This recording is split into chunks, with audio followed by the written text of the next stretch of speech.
forward to lead us in prayer.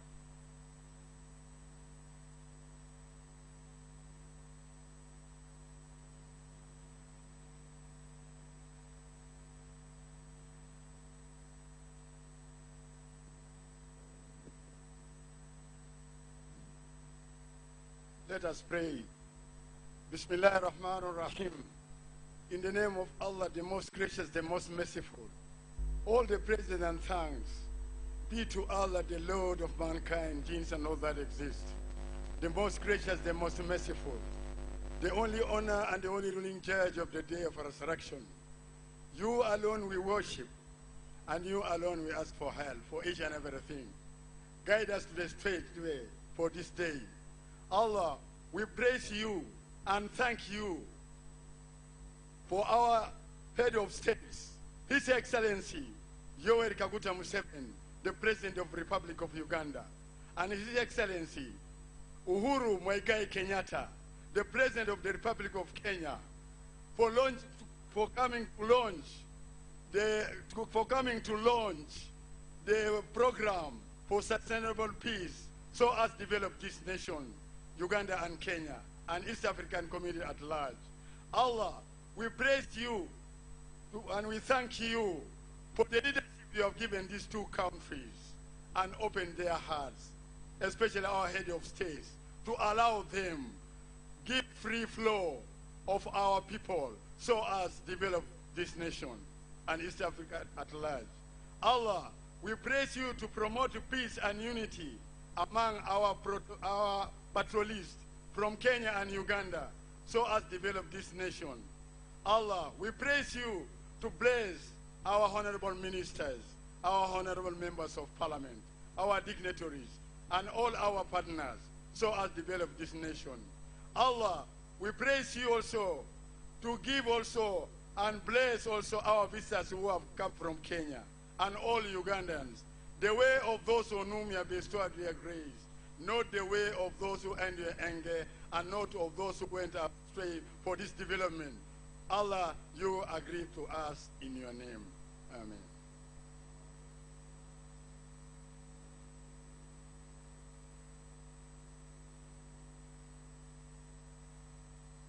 Thank you very much. We now have the welcome remarks.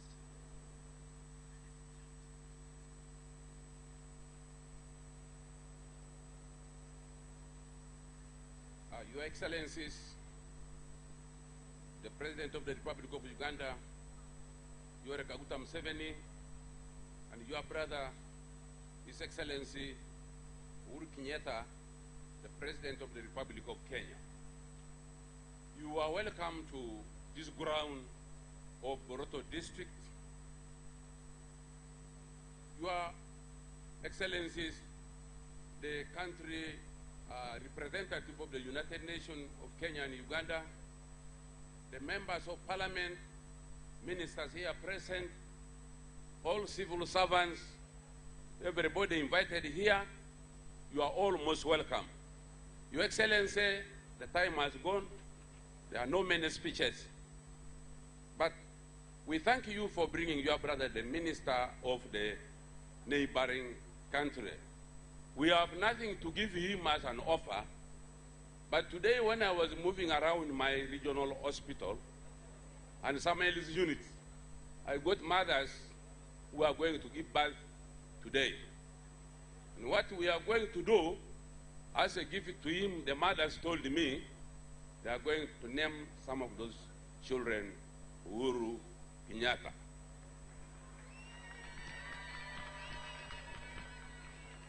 For you, Your Excellency, the Musevenis are very many here. There are too many. Even the driver who is driving me is called Museveni. So, now, Your Excellency, what has brought us here today are 4 people.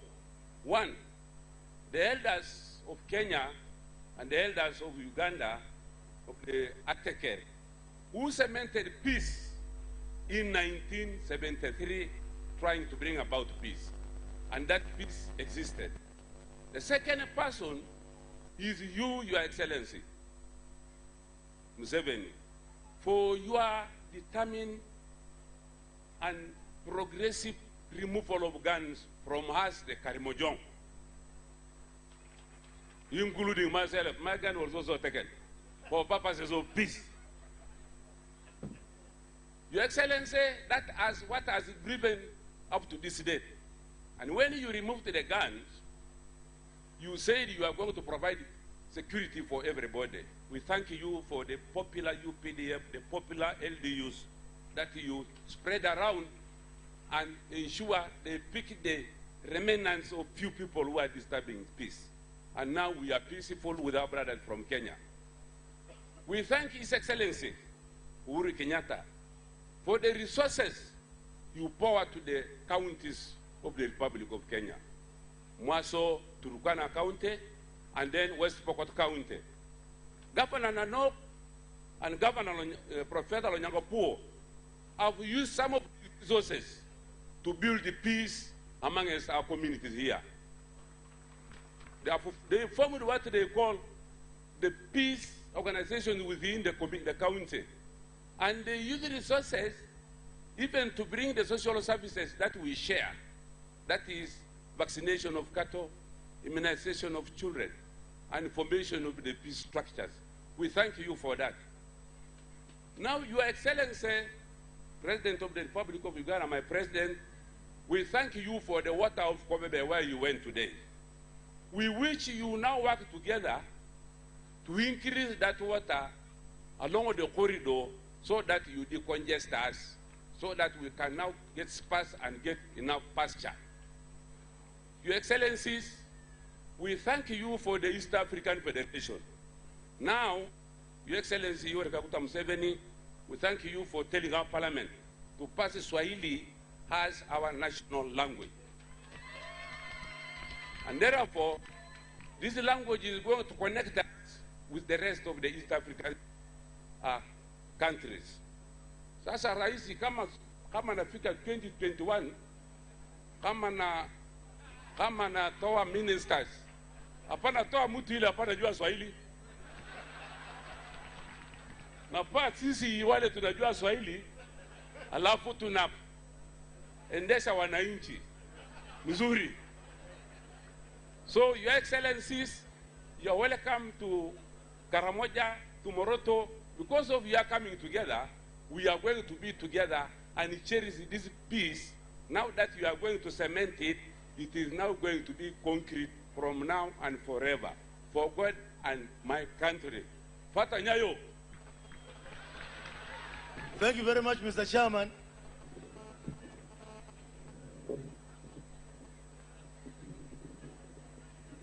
Thank you, Mr. Chairman, For those welcome remarks. May I now take the opportunity to invite the Minister for Karamoja Affairs, Honorable Engineer John Biabagambi to come and usher us into the next item in the program. Thank you.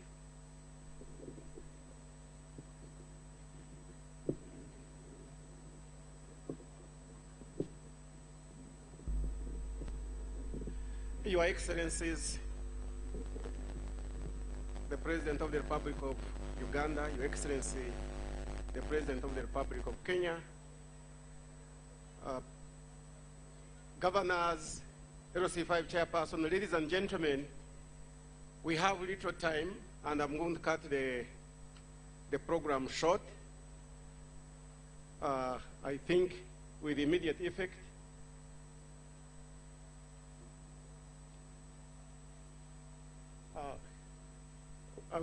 I'm now taking charge now. No other people anymore. Now, can I call upon the UN resident coordinators of both countries to come forward and give their remarks very quickly, and thereafter, together with UNDP representatives of both countries, they will hand over the 308 communication gadgets to the peace communities very quickly. Thank you, Honorable Minister. Good afternoon. Your Excellency, the President of the Republic of Uganda, Yoweri Kaguta Museveni, Your Excellency, the President of the Republic of Kenya, Uhuru Kenyatta, honorable ministers and members of Parliament present, distinguished elders, members of the UN families, all protocols observed. On behalf of the United Nations Secretary General, we are delighted to convey a warm message of congratulations to the people of the Karamong cluster. This, today, is a historical moment. We also would like to convey our warm congratulations to the President Yoweri Museveni and President Uhuru Kenyatta. It is through your leadership that we have reached this moment we are at today, the MOU being signed for the Kenya-Uganda cross-border integrated program for sustainable peace and socioeconomic transformation for the Karamoja cluster. Your Excellencies, in the spirit of the United Nations reform, we present, the UN Resident Coordinator for Kenya and myself, we pledge that the 2 UN country teams for Kenya and Uganda will work with your governments and partners to ensure joint action for peace and development in this region. We would like to take this opportunity to thank our partners and supporters who have brought us this far, and to make a clarion call to all potential investors to join us. We believe that Karamoja, Turkana, and West Pokot are ripe for potential transformation, with investment in agriculture, tourism, livestock, trade, minerals, and renewable energy. And I conclude by noting that we are confident of success because, after all, we are in Uganda, which presided over the UN General Assembly when the SDGs were adopted. Your Excellencies, with your permission, I will ask my colleague, the UN Resident Coordinator from Kenya, to say a few words. Thank you for your attention. Excellency, at the time of the adoption of the SDGs, Uganda had the presidency of the UN General Assembly, but Kenya, together with Ireland and Hungary, was a prime mover of making the SDGs realized. So perhaps this is a communion which was much expected. I stood on the border of Moyale in 2015, where President Kenyatta and Prime Minister Haile Mariam came together and signed a cross-border agreement in the Moyale region. Ever since, from 2015 to date, the transformation has been dramatic. A brand new road that links all the way to Addis Ababa. There's commerce, there's trade, young people have found opportunity. So there are options that are in front of us. I want to take this opportunity also to commend Cabinet Secretary Eugene Mawalwa and Minister John Bambe for the leadership that they have provided, the passion and the commitment. I have seen this process take shape in August last year, and in 1 year's time, we've come a long way. I'm confident that the complete partnership of the entire UN family, led by the vision of President Kenyatta and President Museveni, we will transform the Karamoja belt. And this responds to precisely what the UN Secretary General expects the new UN reforms to be. It is about being of service to the government, delivering at scale, leaving no one behind, and making that commitment durable. I'm confident that Karamoja will be a symbol of change and a beacon of hope, and perhaps even a Nobel Prize for the 2 heads of state sitting here to show that this is going to be the future of the kind of Africa Free Trade Agreement we are going to be having, where the borders are stable, peaceful, and secure. Excellency, we are honored as the UN family from Kenya to be a part of this very historic journey. God bless you, President Museveni. God bless you, President Kenyatta. God bless Kenya. God bless Uganda. Thank you. We are now, I would like to ask all the UN country heads to please come. Mr. President, these are the 2 UNDP resident representatives for Kenya and Uganda. Thanks to them, we were able to have the catalytic funding to start this program and also to have the event. But we also had input from the other heads of agencies who will stand behind me as we hand over the equipment. Please, gentlemen and ladies, come quickly. Thank you.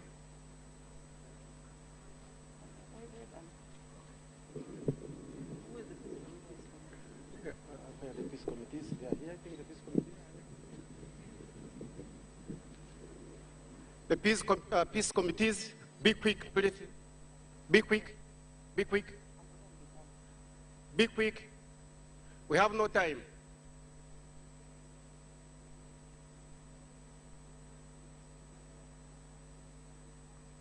Can you please bring forward the gadgets?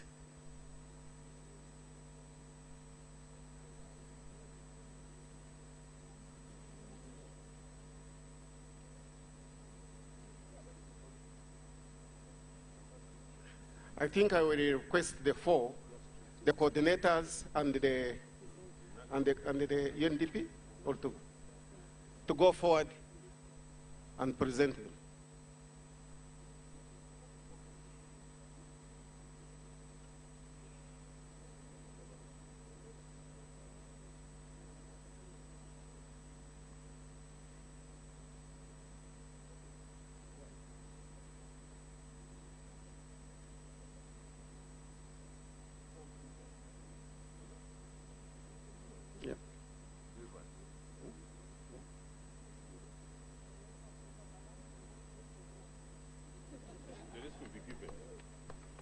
And the rest will be given later.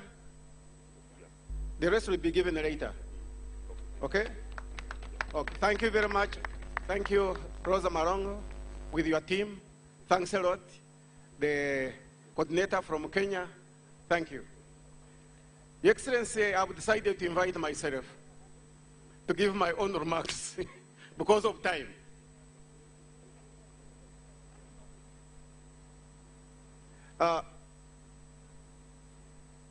Your Excellency, the President of Uganda, Your Excellency, the President of Kenya, Cabinet Secretaries, Ministers and Ministers of State, Your Excellencies, the Governor of Turkana and West Pokot, Members of Parliament from Kenya and Uganda, Members of Diplomatic Corps, LOC5 chairpersons and RDCs, district officials, heads of international development agencies, the permanent secretaries from both countries, ladies and gentlemen, on behalf of the Ministry of Karamoja Affairs, Office of the Prime Minister, and indeed on my own behalf, I welcome Your Excellencies of the Republic of Uganda and the Republic of Kenya and all the dignitaries in your various capacities to this historic occasion when we shall witness the signing of the Memorandum of Understanding between the two governments of Kenya and Uganda here in the Moroto grounds.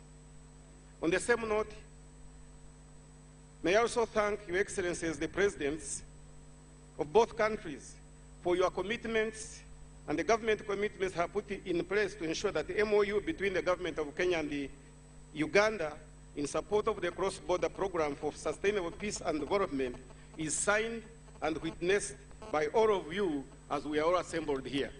I thank you very much, Your Excellencies. Permit me to express my appreciation and special thanks to the UN country teams under the leadership of the UN resident coordinators of Kenya and Uganda, IGAD, and other development partners for the great support, not only for this initiative, but also accepting partnering with the two governments in ensuring the commencement and the implementation of the initial program. Related to the initial support on the cross-border program for sustainable peace and development, I would like in a special way thank UNDP Kenya and Uganda, through UNDP resident representatives who are seated here, whom we have shook hands with, for providing $950,000 US to do the joint work plan priorities of the two countries under the MOU for 2019. This seed funding have created a platform for other partners to join in support of this program. I would like to call upon all stakeholders, both private and public, NGOs and other development partners, support the implementation of this program. Your Excellency, it is from this funding of UNDP that we have been able to procure the gadgets that has been handed over. We are on the side of Uganda.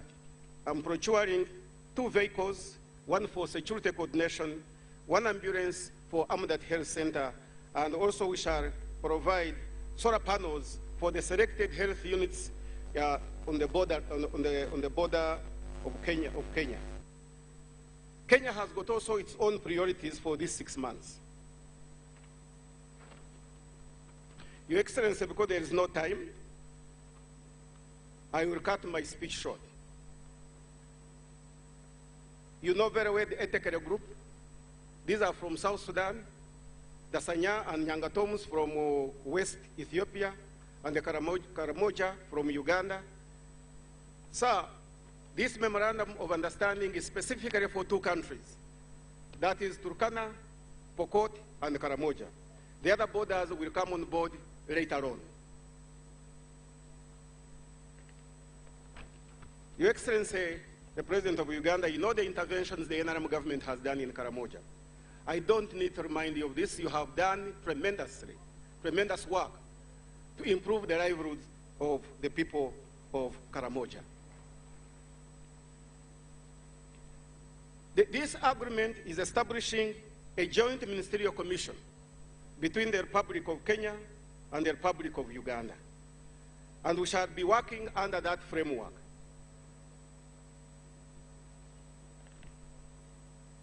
The strategy for the cross-border program is designed in conformity to upstream policy linkage through regional and national peace, security, and development agenda, which were well elaborated by the UN coordinators in realization of the SDGs, especially SDG 1, 2, 16, and 17. Your Excellencies, to realize full potential and gains from this signing ceremony, it is our prayer that the two governments of Uganda and Kenya avail funding and ensure sustained political support for the program in partnership with our development partners. The respective national governments, counties, and local governments should submit adequate funds for the implementation of the program, and the program will also leverage partnership and resource mobilization from bilateral, multilateral partners, and international funding like UN, IGAD, and other NGOs. Your Excellencies, as I conclude, let me once again take this opportunity to thank Your Excellency the President of the Republic of Uganda, Your Excellency the President of the Republic of Kenya, for personally taking time off your busy schedules to witness the signing and thereafter the launch of this program during this historical occasion. It is my belief that this program will provide a great opportunity to improve the quality of life of our brothers and sisters in Karamoja in Uganda, Turkana and West Pokot in Kenya.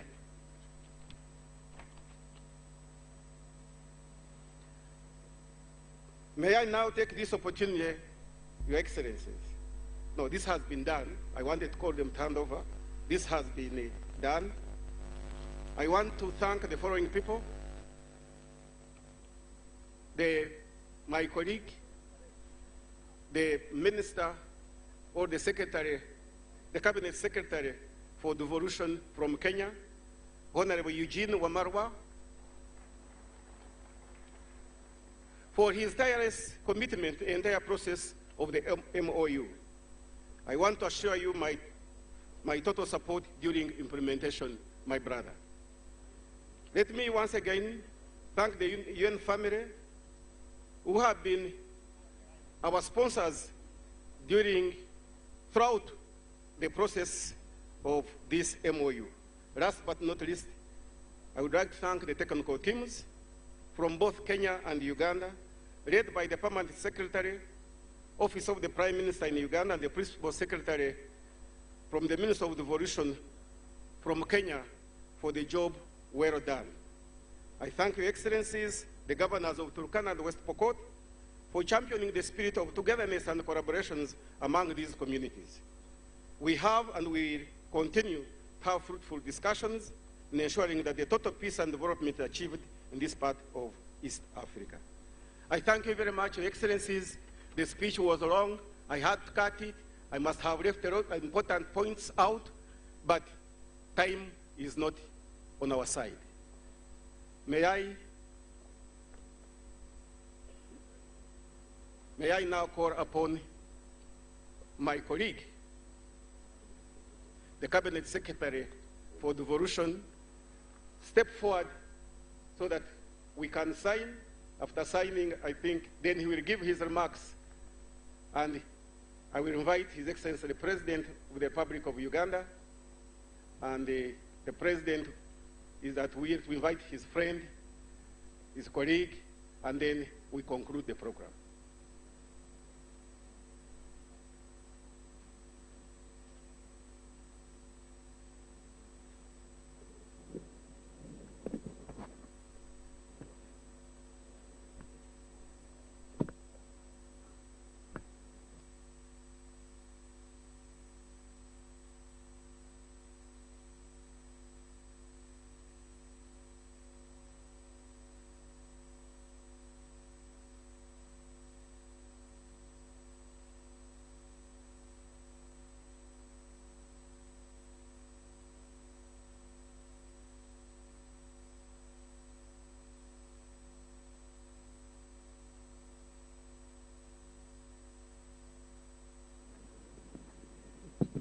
lakara noi eruoro de ke nge kapolo agi jaon presidency yok la Uganda ka Kenya adol na yakwana guwa ke na kan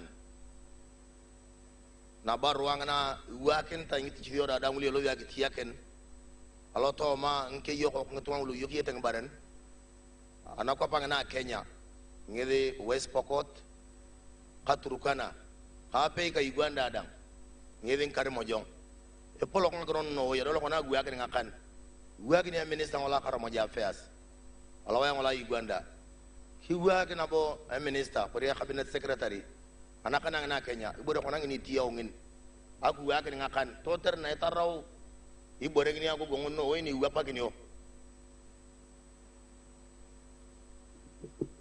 saranyau aku apa kot kulme kuat ini bi jangan lonai acara bicara minister ada yang jamnya acara nyapa Kenya nendo wa malwa kila nyapa Uganda nendo biya bagambi kwana tana ke uso kwa Museveni yingo Uhuru Kenyatta kichomwo nyaga mwala kiele ne take upo ko chapa Uganda ko chapa Kenya ngo ame ngo terkana ka ngo ame kitibyo nyaga ram kapo ka sakutal kalma kwa tiniela umbaki kira tano ko nyoru kwa sakutal mi matakanya nyoru ne kwa sakutal ba mudat ndangre ke kwa nyane nyoba sete umbai anga mia nyupichi kugirang lion nyopete kwa nyoru paida ni katina ka minister ya njilo de nyina kemucha kungu nyuponde Museveni ngo konga nyi weri nyarle uru takitakan oso kwa nyongale olo kwando saranyao wanda dang ikra iya ka wanda da to ma na barwangen ne ara ponto no kwanga do dai ata mara patunga pukali ne yo na Uganda ka Kenya tocha muno di kuwa ke ngakan alo to ma ke topolo ngako pini nguna a West Pokot Turkana ka kare mojong ngila tamar won ya kamuntong akrotongen ani ara akro na gerta na barwango na kona sai ngai tanga minister ola Kenya ka Uganda ara akro na pulo kuno wi una ara wona richakede ngila tamar ke ponte on nege e kwanga do dai e ko ponte nege e kwanga to ngulu mo yara ke eria muneta bobo no we yalo to ma makro da ne lo te mo yagi ti yagi nal to ma abarwangen e kalakar no we e katala ka dengan minister yo ajo ke gona ite onda ada ngara ka wana do dai e yaka na bo presidency yo ngare ara ngo do dai no bo no we e president yo la Uganda ite nge dang e president yo la Kenya itenye didang ngila tamada bai ke yoku tu beren allo din lot paka mo ite mo gno akrongon ya bu cari ngakrongon ni are pontong ya pakap lu apolo araw ngedo dai allo to ma akrona girta ne kalakara saranyaman da ko su gua ka ta ko bicara minister jani ya godeng kawawa kitabu na chini kita wa malwa nyanyi kita biya bagambi nyanyi penyaranyu tekin to ko make ko apa nda ko make ko seketal kepicar kepicu kita pun aja bayar jadi midana kue tanya ini ke roselur ngomba gavana nanok ngolo nyanga buang mau detelur ya seretia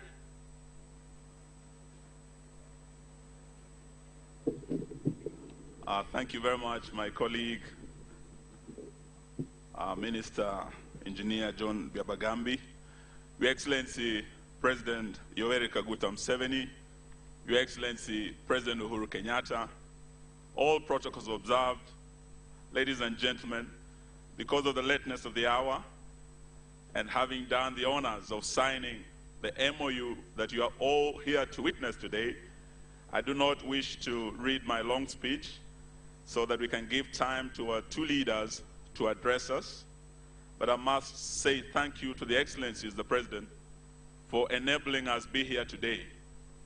When President Museveni came to Mombasa in May, they both asked us how far we had gone with this work, and we promised them that we were about to finish. Your Excellencies, you directed us that by June we should have been here to sign this MOU, but due to a few logistical issues, we are happy that yet again when you met in Japan, you again asked about this, and you directed that we do it today. We are very happy to be here in Moroto.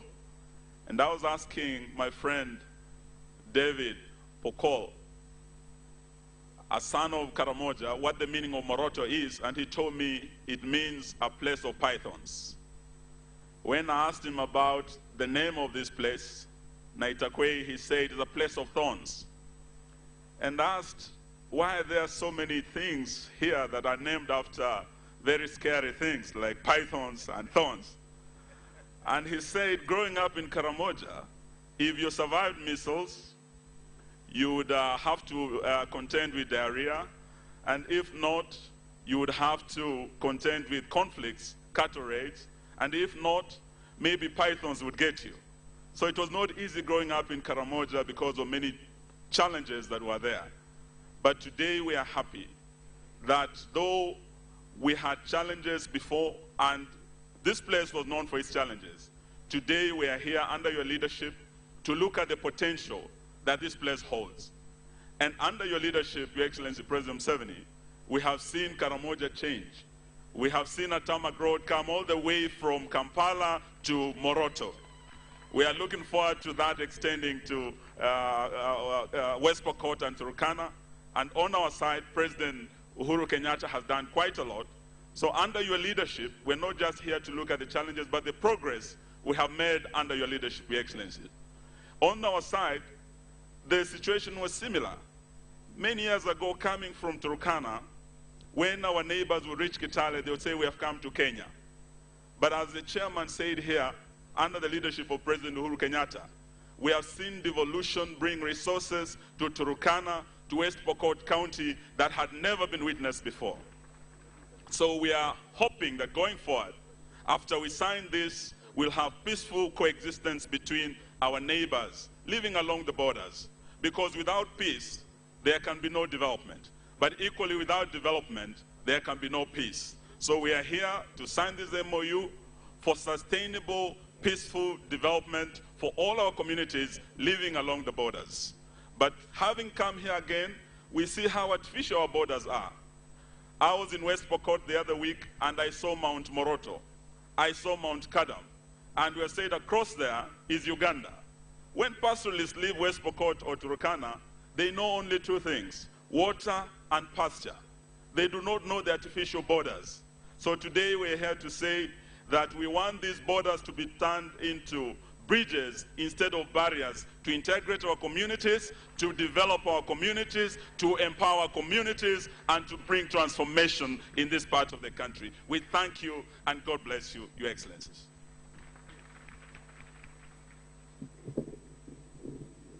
Your Excellencies, before I invite you, it is a tradition here in Karamoja that you can't address the Karamojongs, especially the elders, when you are not dressed in proper attire.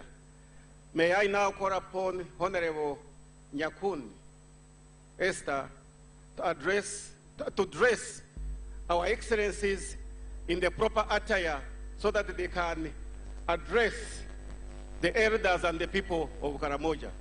Honorable Nyakun, quickly.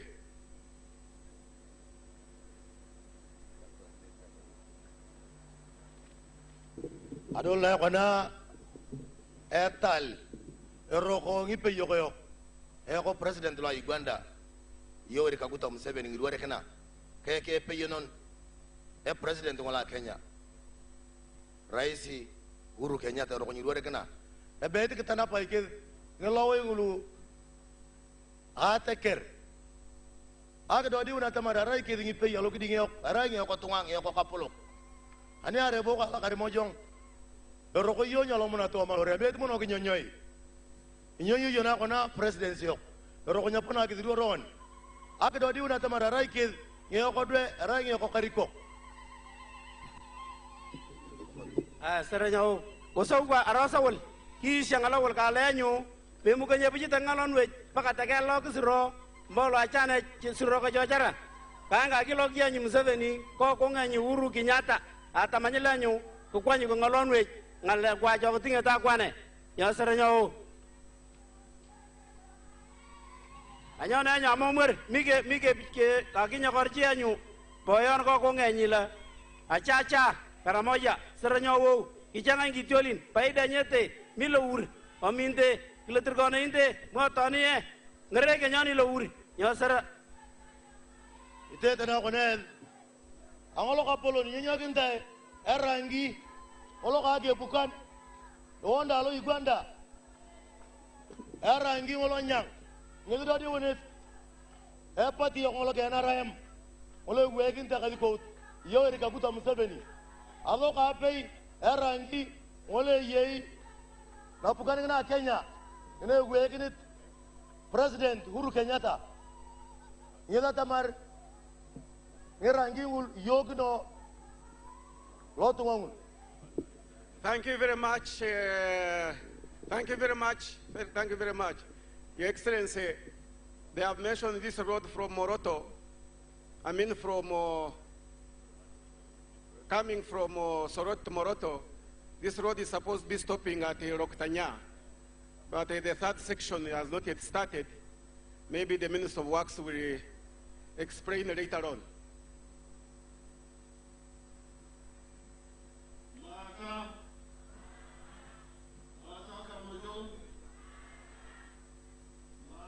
Coach Subai.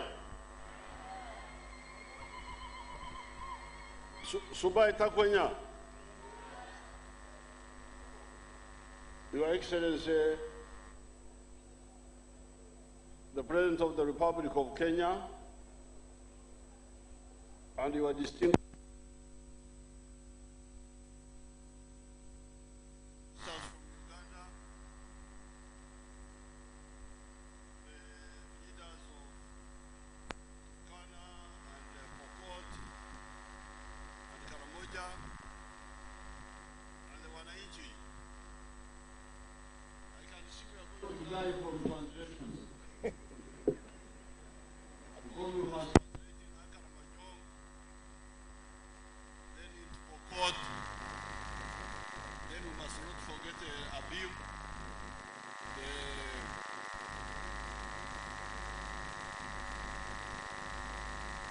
the people who are being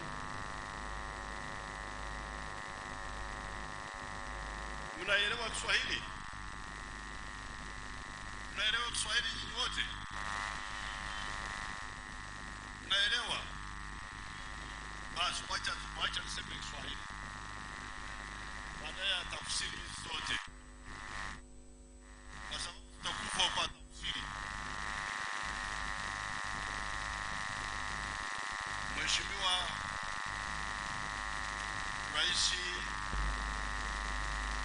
wa nchi ndugu Kenya, watu mashuhuri ambao wako hapa wote na wananchi, wakati NRM ilikuja kwenye madaraka Uganda,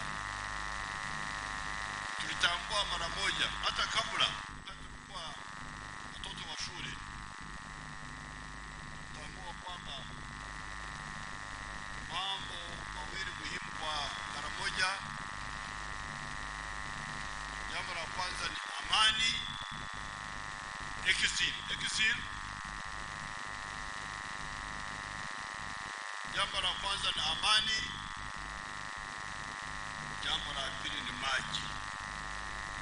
Hayo maneno mawili, amani, maji, exil, akipi.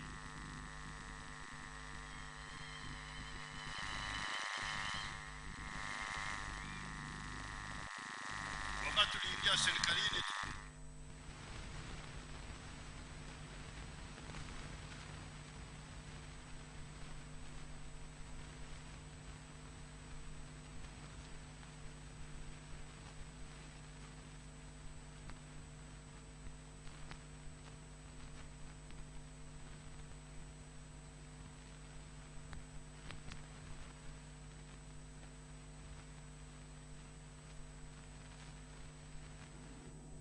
Anthony Butere na Luko Ochungi mkasema sio Karamoja Development Authority, ni Karamoja Develops Arua. lakini polepole ile msingi ya mambo yale mawili, amani, maji, mnaona yameanza kuleta matunda. Wakati mlikubali kurudisha bunduki, watu wamezaa watoto wamekuwa bila kuwa chakula ya risasi. Zamani watoto walikuwa chakula ya risasi, sasa ilikuwa inakula watoto. Sasa hii population, wengi wa watu Karamoja umeongezeka. Hata hii Amdat wakati tuliwapatia constituency mlikuwa watu 20,000 peke yake, 20,000. When I gave you the constituency of Upe, 20,000 peke yake. Lakini sasa hivi kwenye hesabu ya watu ya juzi mlikuwa zaidi ya 100,000.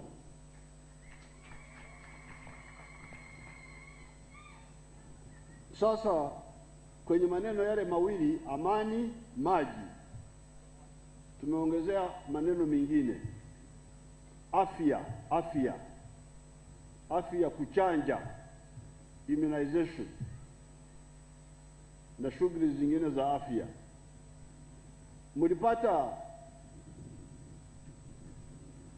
Did you get treated badness za malaria?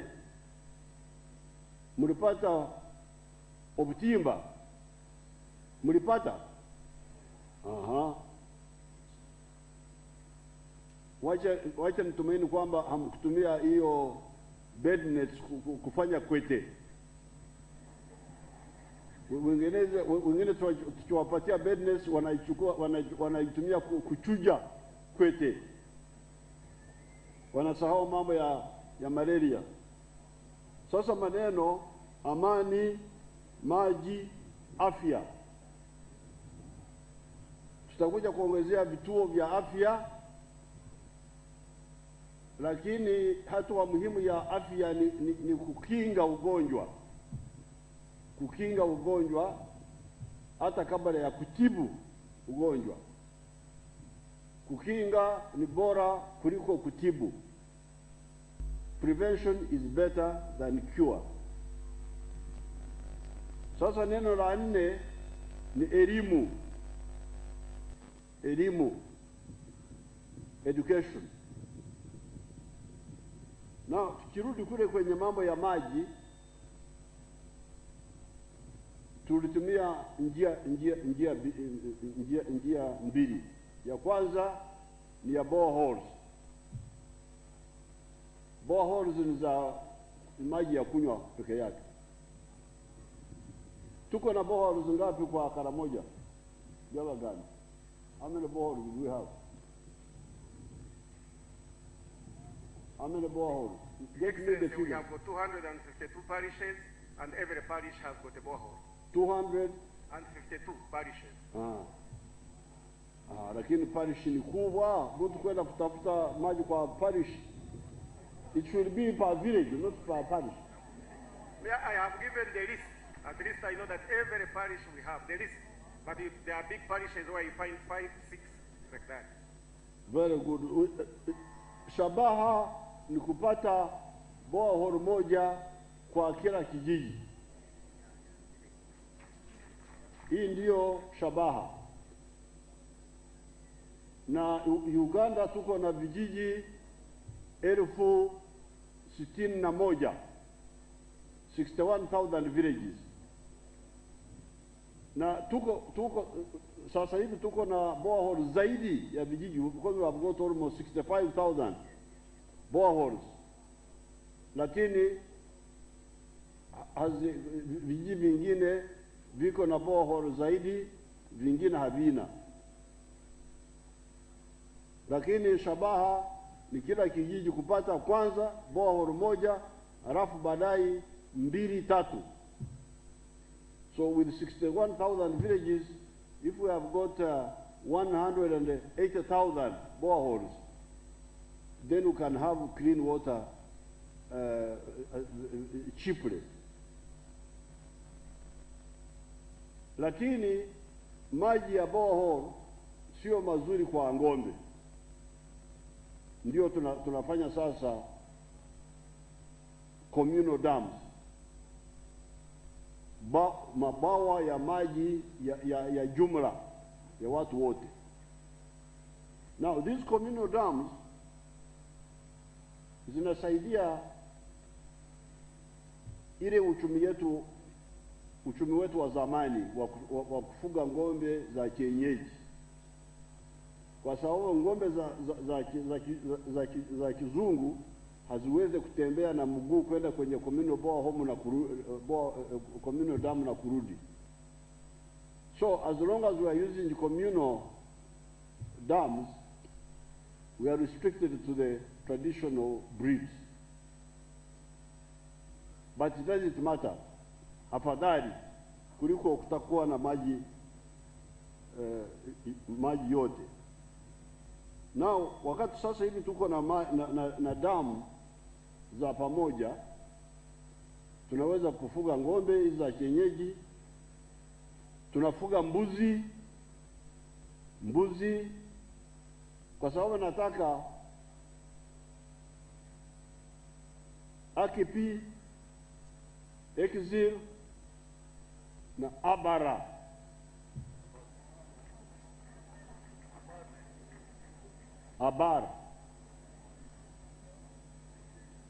Abara. Hii ni teso. Kwa karu moja mnasema nini? Abaru.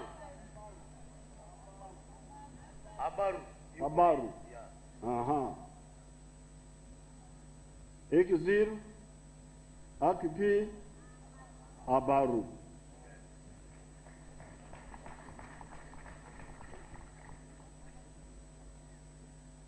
Kwa hiyo abaru ya sasa hivi, kwa sababu bado mnatumia haya maji ya pamoja, ni zile ng'ombe za kienyeji na mbuzi zinazaa haraka. Kwa hiyo hao watu wa Operation Wealth Creation waangalie jambo la mbuzi hizo to supplement the cows. Lakini vile haya mabawa ya pamoja mnaweza kuyatumia kiasi kwa kumwagilia mashamba. We can introduce some irrigation. Using these very dams so that you can now start growing things like citrus. Tulikuwa na wapadri hapa wa Katoliki hapa. Nilikwenda kule nikakuta wanalima mizabibu mzuri sana hapa. The Catholic priests here were producing very good grapes. So we should look at citrus with some irrigation, at grapes. I even want to experiment the introduction of olives, mzeituni ile miti ambayo wanaikuta nani Palestine, Israel. Hizi nchi zenye ukame zinafanya vizuri na mzeituni, olives. I'm looking at that. I've been looking at that. Unfortunately, my friend Gaddafi was removed by some people.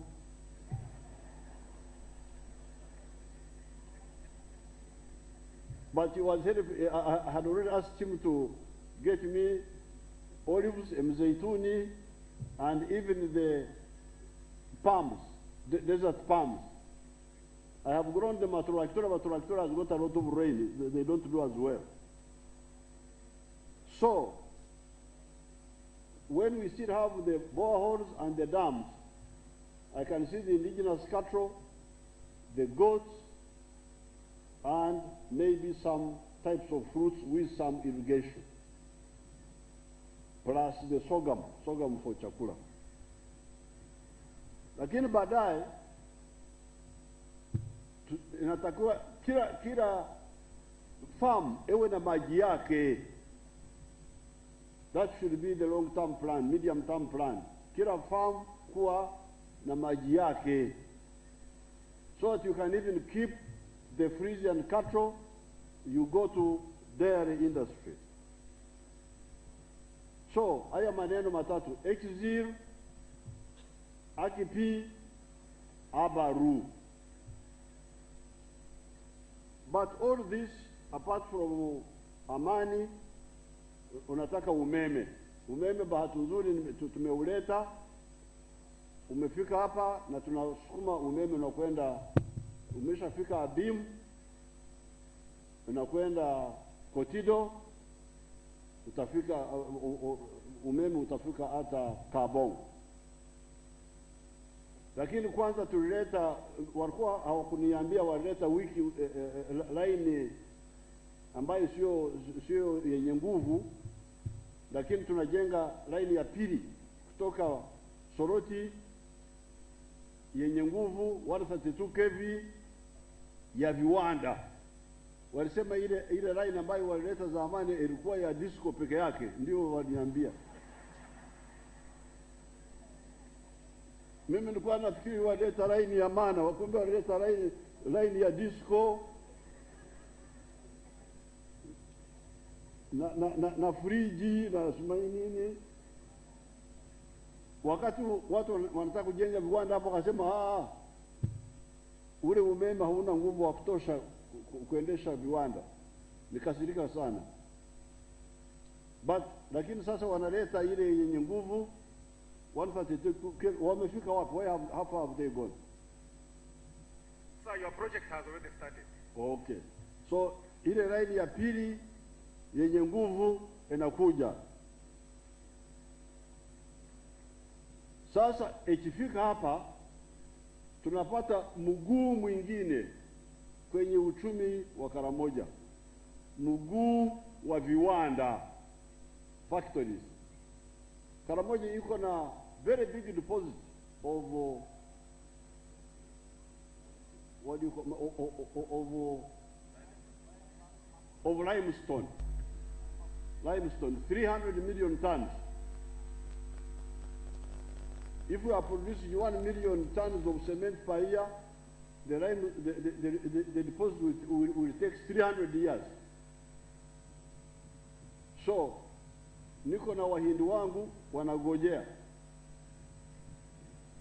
Umeme ukifika hapa tu, viwanda watavijenga hapa. Kimoja, viwili watavijenga hapa.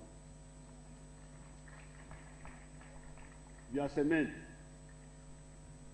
Kuna viwanda vya mabo. Watajenga viwanda vya mabo. Kuna viwanda vya mkishaanza kulima matunda, fruit processing. Viwanda vya nyama ya mbuzi. Viwanda vya ngozi, leather processing. Kwa hiyo na meat processing. Asali, viwanda vya honey, kwa sababu Karamoja inaweza kuwa na very good honey and so on. Kwa hiyo dhahabu, mko na dhahabu hapa, lakini mnaiba, mnachukua kule sijui wapi. Yuko kiwanda cha dhahabu Entebbe, mtumie hicho. Lakini vile vile kwenye bonde la Kadamu inaonekana kuna mafuta yale ya petroli. Tutaanza kutafuta hayo mafuta ya petroli kwenye bonde la Kadamu. Kwa hiyo hii yote ni mguu mwingine wa uchumi wa Karamoja. Mguu mwingine ni utalii, tourism. Kidepo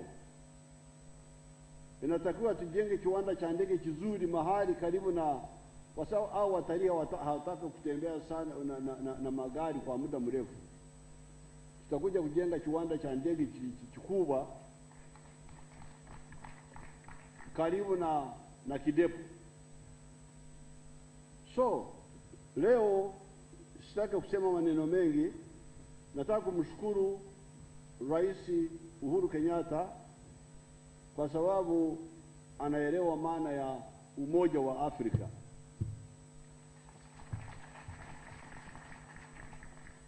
Watu wengine wanaharibu muda kwa sababu hawajui utajiri unatoka wapi. Lakini nadhani kwa sababu Mheshimiwa Uhuru, kwa sababu ni mfanyabiashara, yeye yuko na miwani mizuri, miwani garubindi, spectacles ya kuona uchumi unataka nini. Wakati aliingia kwenye madaraka, wakati zamani wale Waswahili wa Mombasa walikuwa hawana habari, wakiona bidhaa za Uganda zinakwenda kule wanafikiri kama wanafanyia favor kupakua haraka mizigo ya Uganda kujileta huku. Walikuwa hawajui kwamba ni biashara kwa Uganda, lakini vile biashara kwao, kwa sababu His Excellency Uhuru alikuwa na miwani ya kuona biashara. Akawaambia, nyinyi Waswahili mmelala, mwamuke. Siku hizi kutoka Kampala kwenda Mombasa inachukua nadhani siku 2, kitu namna hiyo. Siku zimepunguka. Zamani Waswahili wanakunywa kahawa ile ya vikopo vidogo.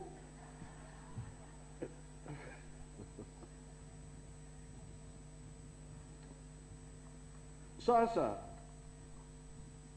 nataka kushukuru Umoja wa Mataifa. Umoja wa Mataifa mnajua Kiswahili.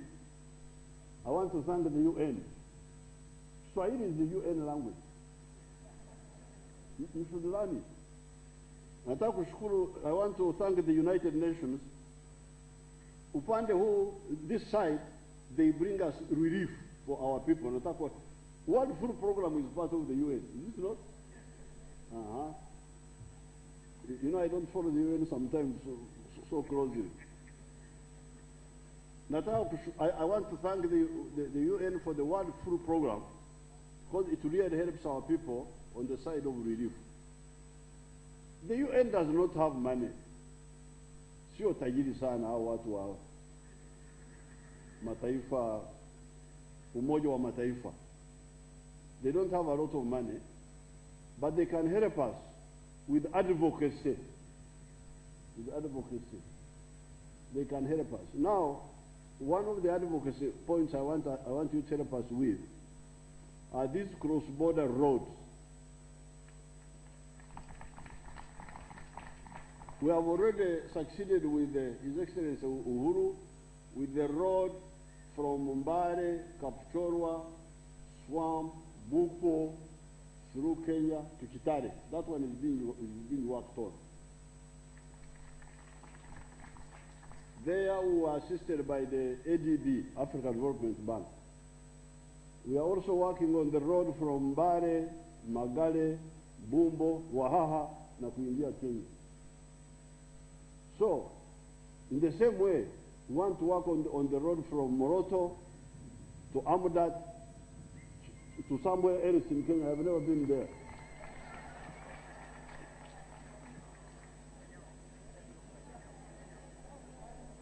Alafu, we can also work on the road through Nakiroro to some other place in Kenya. Rodwa. And then on the other side, from Kotido side, also entering Kenya that side. And then also entering South Sudan. But above all, I want them to help us with the road crossing Kenya to southern Ethiopia. Ile Moyale ni mbali sana. That Moyale is very far that side. We want our own Uganda, Kenya, Ethiopian link through this side, through. So if you help me with that, not with money, you don't have the money, but just with the same language. Same language to the funding agencies. Once my oil comes out, I will do it myself. I will not bother with you. But with these 2 years, if you can, before my oil comes out, we lobby for these roads to enter Kenya, to enter South Sudan, to also link with Ethiopia. So, with these few words, sorry I disappointed the translators, lakini nyinyi mmesikia Swahili? Mmesikia nyinyi wote? So, it is now my pleasure. Nataka kuchukua fursa hii kumuomba mgeni wetu mpendwa His Excellency Uhuru kuja kuwahutubia kwa lugha ya Kiswahili bila translation kwa Pokot na kwa Karamojong na kwa wale watu wangu wa Abimu. My Abim people, what is the name? Huh? Labor. Asante sana mzee.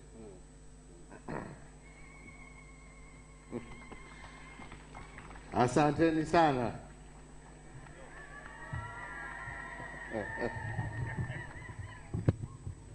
Mheshimiwa Rais Yoweri Kaguta Museveni, viongozi wa tabaka mbalimbali kutoka Kenya na Uganda, our friends from the United Nations, both from Kenya and Uganda, wananchi wa Karamoja, wa Turukana, wa West Pokot, Mata, Ejoka. Asanteni sana. Hamjambo tena. Tuwashukuru sana ukaribisho wenu. Tukiwa tumefika hapa siku ya leo kwa shughuli ya kuwitness mkataba kati ya serikali ya Kenya na serikali ya Uganda kuhusu maendeleo ya maeneo haya ya mpakani ambayo itaguza haswa jamii ambazo zinaishi hapa kwa mpaka. Program hii tukishirikiana pamoja na Umoja wa Mataifa ni program ambayo itatusaidia sisi wote kuhakikisha ya kwamba tuko na amani, wananchi wetu wanaishi pamoja, na pia kutuwezesha kufanya maendeleo kama haya mzee Museveni alikuwa anataja, mambo ya maji, mambo ya elimu, mambo ya hospitali, mambo ya barabara. Tuweze kupata haya maendeleo ambaye itajumuisha watu wetu pamoja, na tuhakikishe ya kwamba hii mipaka haitakuwa mipaka tena ya vita, itakuwa mipaka ya amani, maendeleo na utajiri.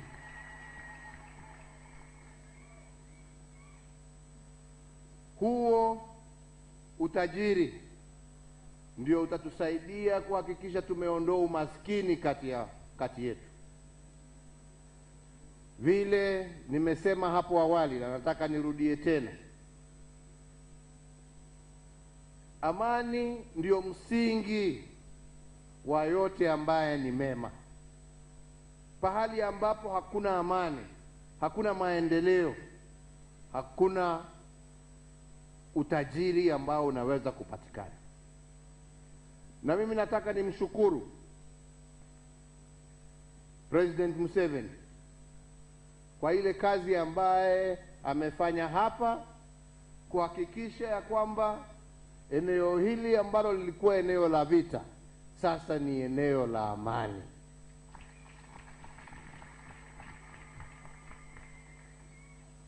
Na mimi mwenyewe nimejionea matunda ya amani. Na haya ndiyo tunataka tuendeleshe, kwa sababu hii mipaka ambayo tuliletewa na wakoloni ilikuwa mipaka ya kugawanya watu yetu. Tunataka tuhakikishe ya kwamba tumeondoa hii mipaka ambaye sio yetu, na ndio wananchi wetu waweze kutembea na mifugo yao kutoka kona moja, watoke kule West Pokot chini wakuje mpaka hapa. Watu wa Karamoja wanaweza kutoka hapa wateremuke waende mpaka chini kule West Pokot tukielekea Kitale, kwa sababu hivyo ndivyo tulikuwa tunatembea mbele ya mzungu kufika hapa, na hivyo ndivyo tunataka kurudi. Because with that free movement of people and goods and services, that is where prosperity comes from. Umaskini wetu umeletwa na ujinga yetu ya kusema wewe rudi kwako, wewe rudi kwako. Hakuna kwa mtu. Afrika ni yetu sisi wote. Au ni namna gani wenzetu? Afrika ni yetu. Na kama tunataka utajiri, jameni, turudi vile tulikuwa. Tuishi pamoja. Vile watu walikuwa wanapeleka mizigo yao, wanauza, wananunua ingine, wanalete. That is where wealth comes from. If you don't trade, you cannot create wealth. If you do not move, you cannot create wealth. And if you don't create wealth, all you are doing is institutionalizing poverty. And we want to eliminate poverty from our people and our region. Kwa hivyo, kuja kwetu hapa leo ni kuonesha kwanza umoja wetu sisi kama Wakenya na wenzetu wa Uganda na wenzetu wengine wa East African Community. Ni kuja kuwaambia ya kwamba sisi tutafanya lolote tuwezavyo kuhakikisha ya kwamba tumelete haya maendeleo ambaye itaguza maisha ya mwananchi wa kawaida wa Kenya na Uganda. Tumesema ya kwamba, na tumeenda kuona hii bawa ya maji ambayo iko hapa. Tumesema tunataka kujenga zingine upande wetu wa Kenya, upande ya Turkana, upande ya West Pokot. Tunataka kuongeza idadi ya health centers ambazo tumejenga upande ya Kenya.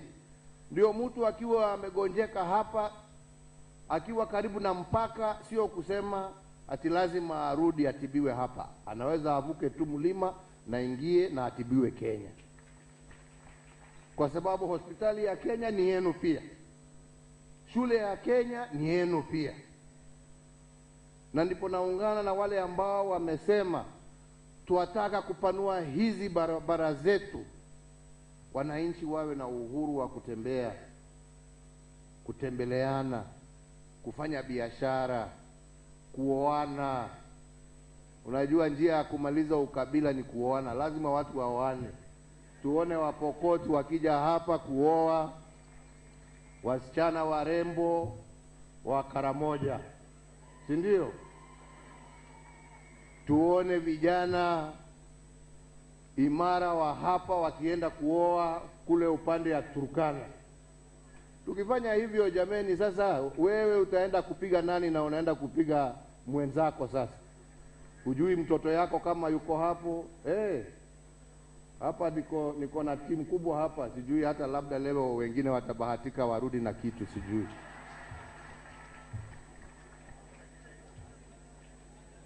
Kwa lakini haja kubwa wenzangu ni amani. Amani ndio italete umoja, umoja ulete maendeleo, maendeleo yalete utajiri kwa nchi zetu na kwa wananchi wetu.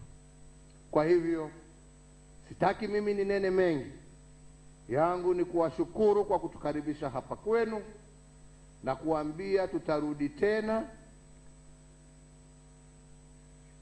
na tena, haswa wakati tutaanzisha sasa hiyo bawa, kwa sababu hiyo nimeona hapa, nimesema lazima kwanza tujenge moja Turkana na tujenge ingine kama hiyo upande ya West Pokot, na wakati hiyo tutawalika hata nyinyi mkuje upande hiyo muone yale ambaye tumetenda. Si ni namna hiyo?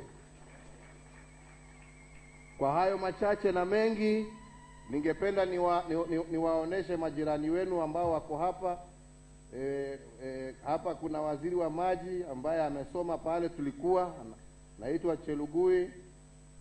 Huyu anaitwa Munyes, ndio waziri wa madini, na nasikia ng'ombe zake zinatembea tembea huku, sijui kama amewaomba ruksa.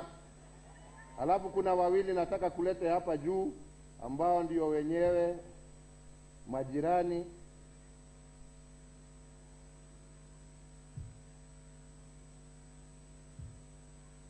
Tuko hapa na gavana wa Turkana ambaye ni Gavana Nanok, yuko hapa awasalimie. Salimia. Hamjambo wananchi. Hamjambo tena. Nitazungumza na lugha ya hapa. Iyente data mari ngurol ngon ko bungun yo wane ko ponial dwar. Kichika keze soa kurkuto kan kapul ko kuzi ata mar ke dia nam 7 ni ka uru Kenyatta. Na ipota madel la ni chan. Tokona akwarna apa tu tungalu ari ngulu. Na wara gatana te giri yo kane. Akro na ngon dang gorongon. Gue bio bucha wara gatanga na yek baka to budu ngakrona. Kwa hivyo abala joko noi na lakara kotere President Uhuru Kenyatta ka President Museveni aya une kesil aloki dingi yok. Kwa hivyo from Turkana we will support the implementation of the MOU fully with the local leaders and the two ministries, Devolution and Karamoja Affairs. I thank you, Your Excellency. Well done. Hapa kuna kamutu kengine short, very dangerous. Governor wa West Pokot, Professor Lonywangapua, karibu. Lakini sio round, mimi sure. Asante sana Your Excellency, ndio niongee mmoja wa Kipokot. Wangapi wanatoka West Pokot na wanatoka na ni wa Pokot pia na wenye wako Pokot Uganda? Mkono juu nione. Muko hapa. Mheshimiwa Rais, hao watu kuona Wapokot hapa ni neema ya Mungu, ile ya kweli. Inamaanisha ile kazi mzee Museveni president ya Uganda na wewe mwenyewe umefanya ni maajabu, inaitwa miracles. So ile mambo ambayo tumeona hapa ni kushukuru Mungu kabisa, na niseme Wapokot, mbuzi ya mtu ikipotea isikuwe ni sisi, sauri yake mwenyewe, sio sisi. Sasa Waturkana na Karamoja, kasi ni kwenu, sio sisi. Nimenao mkono Serenyo wo Pokot kalma wangale chini terjina papo ngo Uhuru Kenyatta, terjina papo ngo Museveni, chicha pipa moron kena manyokalia le uri mija kwa sisla pai Serenyo wo. Haya, kwa haya machache na mengi nasema Mungu awabariki, Mungu awalinde. Asante tena kwa ukaribisho wenu. Asanteni sana.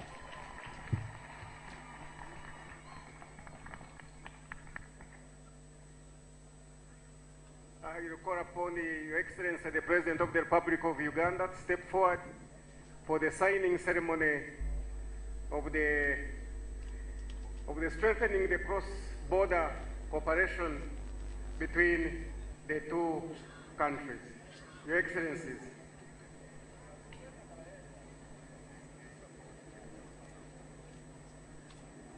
UN coordinators, you can stand by, nearby. Governor Nanok,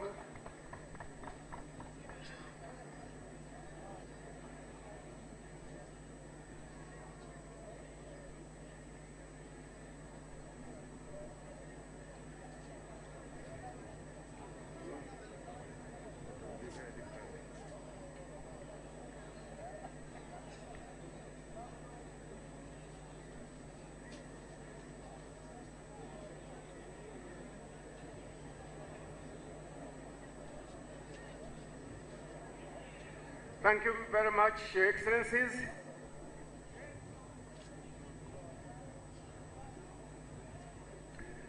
I want to take this opportunity to thank my colleagues from the Cabinet of Uganda, the ministers and ministers of state who have witnessed this occasion. Thank you very much for coming. Members of Parliament, thank you for coming.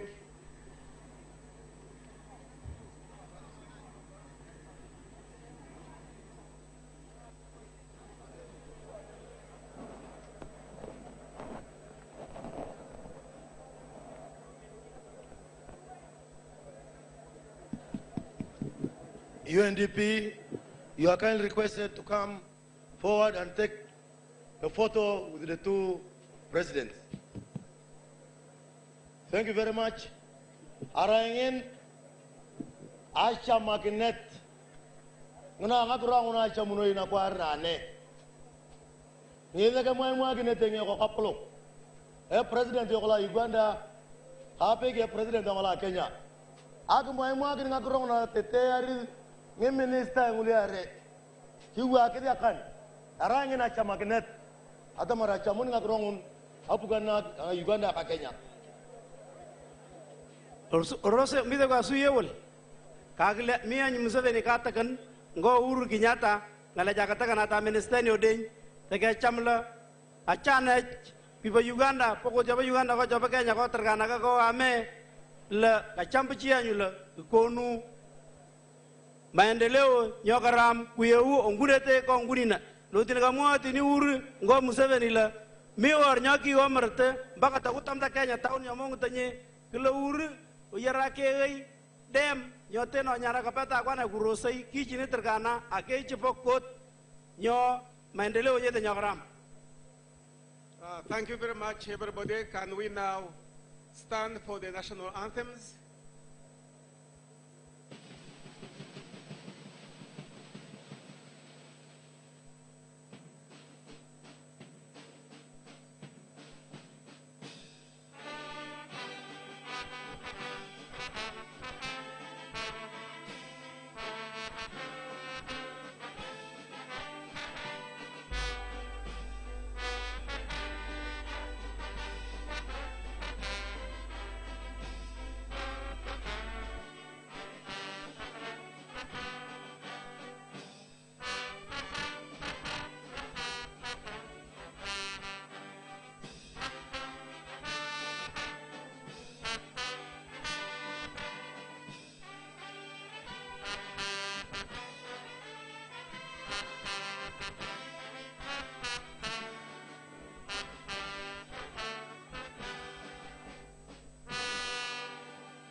Thank you very much, Your Excellencies.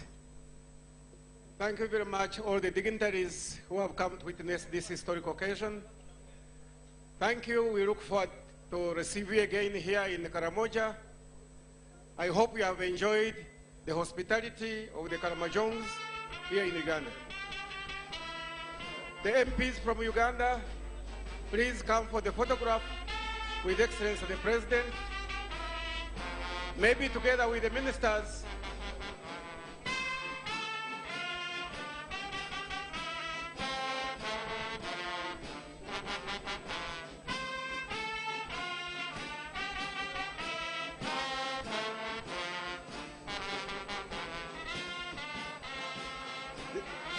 Hey, see you.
Dagmi poyon kita kenai karta shanda na vatai akwa epokut yoga kwa na koro siluri pia la bati yo yete ni kungum seveni go uri kita kanai ku yo pete kwa suya zia oto kalam yorne kwa zia lam na kamata yindela we wa tetei baka korenyo gurindela mongde yole kat le kanya urane Olo lutagnya ngo lam paka Kenya. Nyobati nyonya na nyoka nyori. Ombo tetei le achana le pokot. Nyosera nyaman kijoga kwana.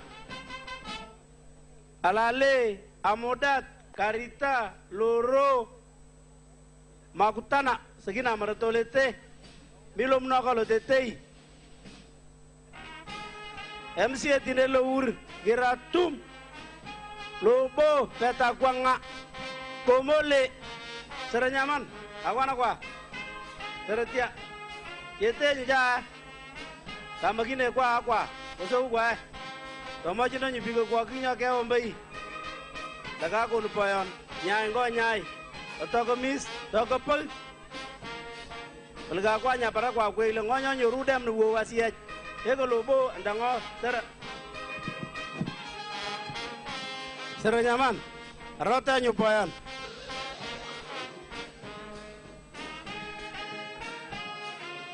Agwa nyina yana talila sera. Gilo kwa nyona anga. Seranyaman da kapenyu. Kapaka ino porole katanyi. The mountain Moroto, as you can see, but as we get to this time, it's actually now very scorching here, very hot, and everything has actually cleared, and the plains are actually very clear here, and it is indeed a very good day. Earlier on this day, it was indeed very cold and of course very rainy, and you couldn't even tell or imagine what it will like at 5 o'clock when the sun is just right here. Now we have a member of parliament here from this particular area. I'm happy to have you, sir, and you're live on UBC TV.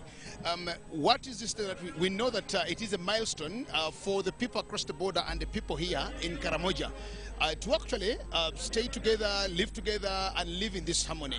What can you tell the world all over that are watching and of course a part of what is happening here in Karamoja? Thank you very much. My name is Loki John Baptist, a member of parliament for Matheniko County in Moroto district. Today's function is indeed an historic occasion because we are witnessing a milestone in the history of the pastoral communities in Kenya and Uganda, most especially the Pokot of Kenya, the Turkana of Kenya, and the Karamojong of Uganda, where they have come to reaffirm their commitment to pacify the region because this region has been characterized by conflict, and it's the reason why this area was retarded behind because of in terms of development.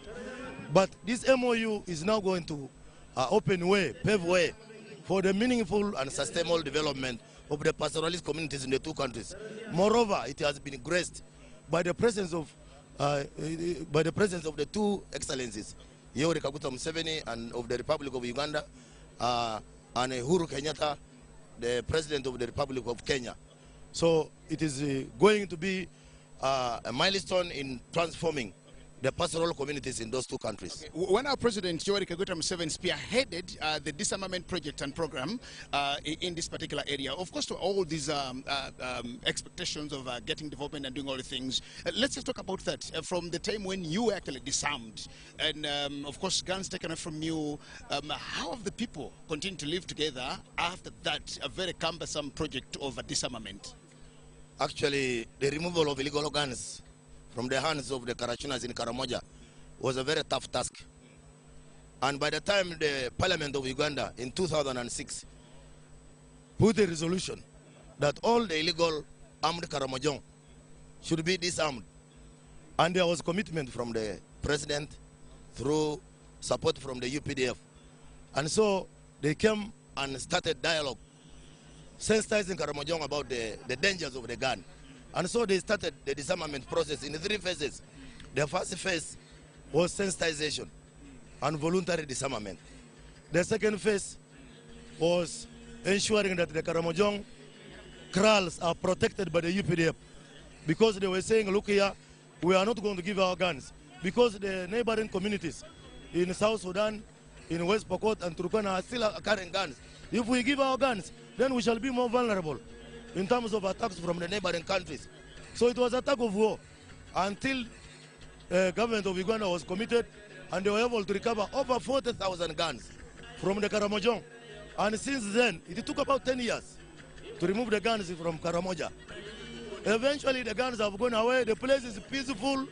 People are now embarking on meaningful development ventures. People are being transformed, and now it is a lesson for the neighboring countries like Kenya, whose communities are still illegally armed. The Pokot still carry illegal guns, the Turkana carry illegal guns, and the Toposa and Ijie of South Sudan are still carrying guns.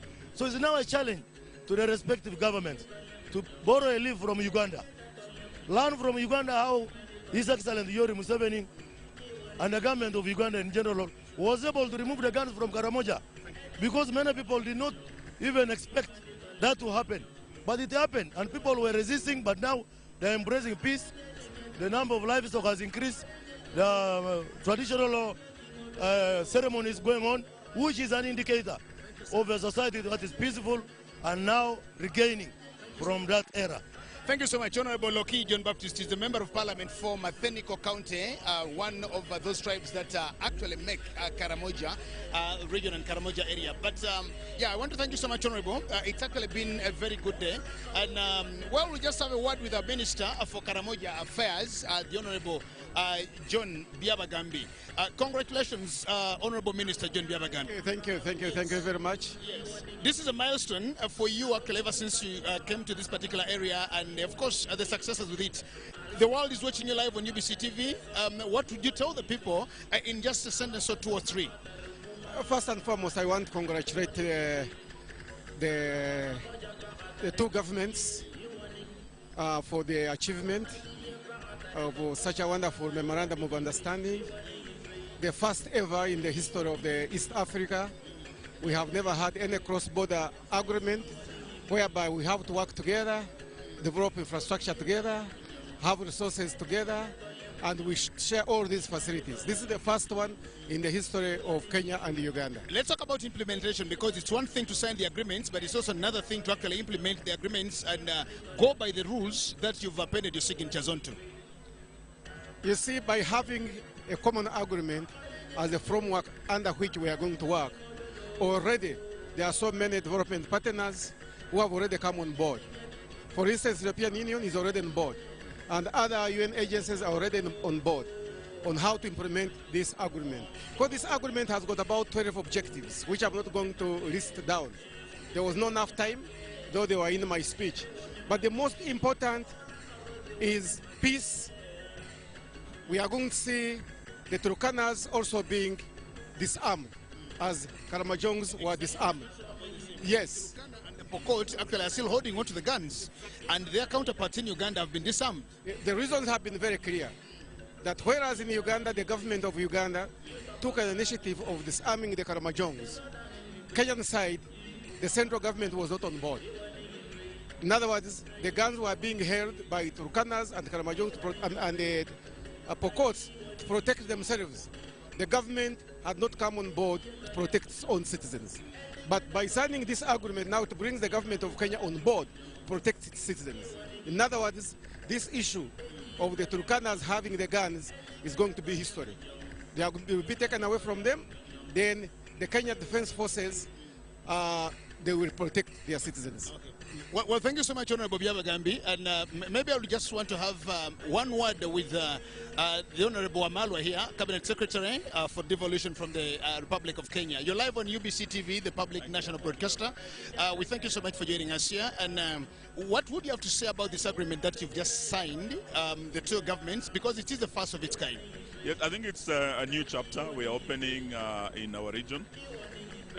We signed one in 2015 with Ethiopia in a place called Moyale, so that we open up our borders. When you look at the communities living along the borders, they are very similar in culture, in history, in livelihood. So all we need to do is to see how we can remove these artificial borders and stop them being barriers so that we integrate these communities. What do they need? Many of them are pastoralists. All the pastoralists need is water and pasture, and these artificial borders should not separate them. So we are happy that we have set a framework that will now integrate our communities, and you are looking at communities all the way from Ethiopia to South Sudan, Kenya, Uganda, and we are one, basically. Honorable Minister, there are several of these documents that we've agreed on as countries, the number of protocols for the East African integration and a number of things. And their implementation has been a challenge to all governments or to all signatories to those. How are we sure that this particular one will actually be expedited and, of course, implemented? We are very sure because everything stands and falls on leadership. And when you look at the history of this region had been neglected by previous administrations. But when President Museveni took over, you know, he appointed his own wife, set up a special ministry for Karamoja with Lady Her Excellency Janet Museveni leading, meaning the attention shifted to Karamoja. Unlike previous regimes, we have seen infrastructure. We're not talking about what we are going to do. We are talking about what is already being done by our leaders. Tarmac Road all the way from Kampala to Moroto. Now, what we want to see, our leaders have agreed. We want this road to go all the way to Turkana. We want it to go all the way to West Pokot, connecting us with Moroto, and all the way to Ethiopia, South Sudan. So it is already what is happening. When you look at the Kapchoro side, there's already a road going to Swamp. On our side, we're already doing a road. So it is a renewal of a commitment by a leadership that is already committed. Yes, so we're not reinventing the wheel. Finally, the Ugandans, Karamojong, were actually disarmed successfully, and it was a very cumbersome project. The Pokot and the Turkana have not yet been disarmed. How sure are the Karamojongs here that they will actually continue to coexist when their counterparts across the borders are still holding on to illegal guns? We have a lot of efforts going on our side in terms of disarmament, and today this new framework we set in place renews that commitment, so that these regions, when you look at Turkana, West Pokot, very similar to Karamoja, in terms of development that had been left behind. But with this framework now, we are not only talking about the two governments, we're also talking about the international community, our development partners coming in to invest in this region so that no part of our countries is left behind, according to the UN principles. Yes. So thank you so much, Honorable Eugene Wamalwa, the Cabinet Secretary for Devolution from the government of President Muigai Kenyatta in Kenya. Now, another man here for me. I'm very happy to have you. Nice meeting you too. Yes.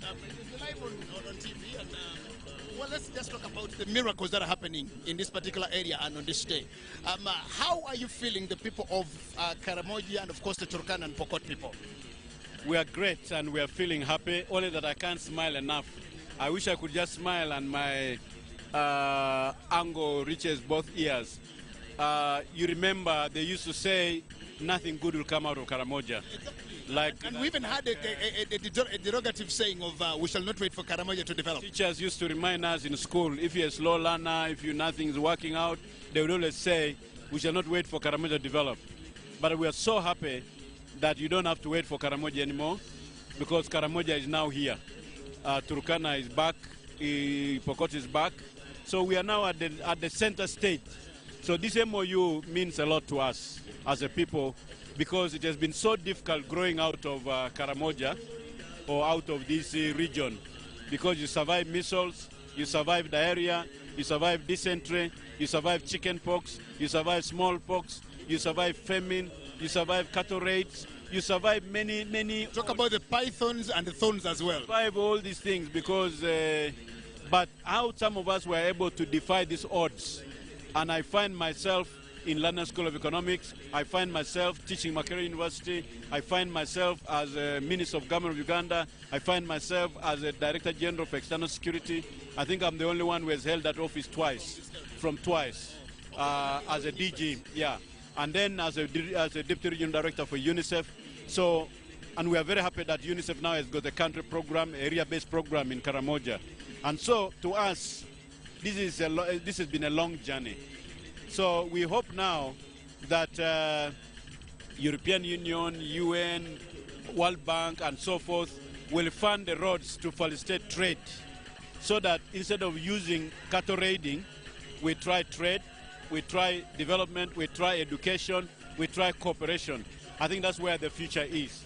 So we thank the government of Uganda, we also thank the government of Kenya, we thank the United Nations, and we thank you, the Ugandans, that have been patiently waiting for the sleeping giant called Karamoja. And of course, as you know now that there is oil in the Moroto-Kadam basin, and that oil is ready, is better than even the one in Albertine. So we want to join the rest of Uganda so that the economic resources in the Karamoja area should start to be pumped to move the wheels of the Uganda economy. And we thank God. Thank you so much. Thank you. Well, thank you so much, Ndugu Comrade David Pulkor. As you heard him, the son of the land, just right here, and of course, talking about this day. It's really been a very big milestone for the people of Karamoja, and of course, the people who are coming from across, as you can see. Like we earlier told you, when we came in here, it was indeed very terrible, but as we speak, we can't even just imagine how hot it is in this particular area. But the whole place here is very shocking because of the rains that we had to endure throughout the entire day. Now, my comrade Blair Kalanzi, just to say goodbye to all our viewers, just right there in Luganda, please, could you just sign out and we go away? Okay, thank you very much. Ndugu Jagenda Simakula Ziksoka the second. Alright, abalungi abatulaba ku UBC awo tetujja kubanga tusukkawo mwebale nnyo mwebale ddala mu mwena badde batulaba ku UBC TV Inspiring Uganda wamu ne Star TV emunyenye eggwanga tubadde wano ku mukolo ogw'ebyafaayo mwe tulabidde nga His Excellency the President of the Republic of Uganda General Yoweri Kaguta Museveni wamu ne mukulu munne owa eggwanga erya Kenya His Excellency Uhuru Kenyatta nga bassa omukono ku ndagaano etebenkeza ekitundu kino wakati w'Abakaramoja mu Uganda wamu n'Abaturkana n'Abapokoti eri mu ggwanga erya Kenya bagamba nti endagaano gye bataddeko omukono ya siri kutabaala toli ntabaala olw'obuzibuzi bw'obaddewo Abaturkana nga bwe bajja eno bafuna obuzibu nga ne bano bagenda eri nga bafuna obuzibu olw'ensonga ezimu oba endala naye kale mwebale nnyo mwebalire ddala byonna mubirabye nze Dennis Blair Kalanzi tukoze ne ttiimu nnene nnyo muganda wange Jagenda Semakula Zikusooka owokubiri tubadde ne Madamu Sophia akulembedde ekibinja kino bakamera people ba engineer mwenna mwebale nnyo mwebalire ddala essaawa eno yennyini njagala okubazaayo ku broadcast house mu Kampala naye temwerabira nti bino n'ebirala bingi nnyo mujja bisanga mawulire gaffe ag'Oluswayiri habari ku ssaawa 12 ate UBC leero mu Luganda ku ssaawa emu wamu ne UBC tonight ku ssaawa 2 ez'akawungeezi mwebale nnyo for God and my country I sign out.